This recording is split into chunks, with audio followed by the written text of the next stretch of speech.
do think we should spend some time talking about the debut tonight of freshman 5-star receiver Mike Matthews. Ooh, that is true. We Because didn't really we cover didn't, it at halftime. yeah, because we're like, we'll talk about it in the post-game show. And then we got distracted by the Georgia-Kentucky game that took forever to end. So Mike Matthews been waiting for his debut. He ended with 2 catches, 35 yards, had a great touchdown grab, had the 17-yard catch and run from Nico. Then he also flashed on the punt return game with one for the kick return, one for 32 yards. I think they've got so many weapons. Like last week against NC State, Dante Thornton didn't even really play, didn't have a catch. Like tonight, Brew didn't have a catch. We know Heupel likes to do his main 3 receivers and just stick with those guys because they're going so fast. But you've got Brazel, Nimrod, Brew, Squirrel, Thornton, and now Mike Matthews. And you're not even getting to Caleb Webb. I think I just named 5, 6 guys. So they're legitimately 6 deep at wide receiver. It is a what's the right word? A den of dogs, a dog kennel, a pack of dogs. Wow. It's a dog pack in that wide receiver room. A wolf pack? Wolf pack, however you want to say that. I mean, Brew did have 1 catch for 9 yards. Thanks, Gene. Yes. It is deep, it is talented, and then you have the quarterback that can finally get them the football efficiently and on time and in beautiful fashion. And there's 3 tight ends who can play. Oh, yeah. Let's not forget. I mean, this offense is stacked. It's ridiculous. And Mike Matthews is just one more added piece where, I mean, it's the thing that you've seen with Georgia in past years. Yeah. Where you see, one of their best guys is down with injury. They're going to have to go to their backup. Well, their backup is a 5-star. So congratulations, because it doesn't get any better, and that's Mike Matthews, where you're like, who's behind this guy? If he were to go down, it's just a 5-star, just a guy that made a spectacular catch and already has great body control and looks pretty solid. That's all. And it's really exciting. Yeah. I mean, that is, and it's a complete testament to just how Heupel's system sells itself. Like, he's not going to have to explain to kids why it's awesome to play for him. All you have to do is just open your eyes and look at what he does. And all of these dudes are going to get their chances, get their moment. Matthews, he might not have a big season now, but his time will come at Tennessee, because you can tell he's already set up to be a dude here. It's like, they don't even need anybody to be the dominant guy. Like Bork brings up Dylan Samson running. He is the one guy who has been consistent through the 3 games of having a big day. He's 3 consecutive 100-yard games on the ground.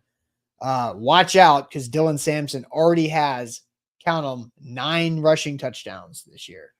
Heisman campaign? I mean, honestly, like if like Dylan Samson might keep Nico out of the Heisman campaign.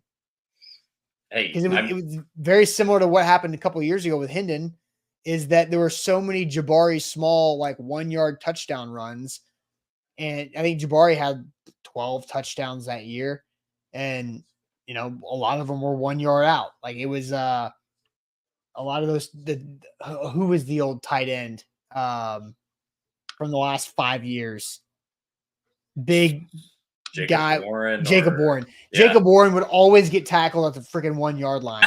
And Jabari Small touchdown is for his 16th touchdown of the year. The stolen touchdown valor. Yeah.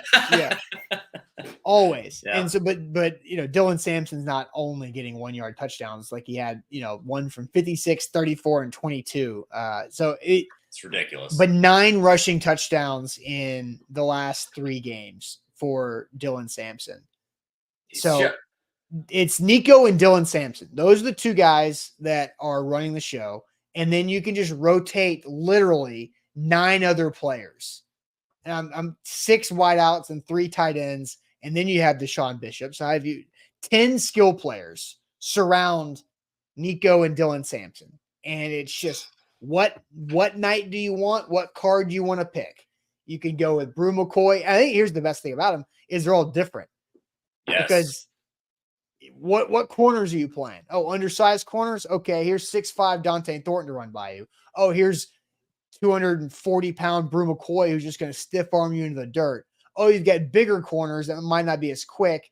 Here's Squirrel White. Here's Brazel. Here's Mike Matthews. They can make plays. It's whatever you got out there covering. Tennessee has the counter. I mean, we said it last week on the show. I'm interested to see how Oklahoma, and specifically Venables, because he has a history as DC, how he goes about covering Tennessee, because it is not just, oh, do you want to try to take away the pass? Do you want to try to take away the run? Where you go? It is purely a pick your poison situation.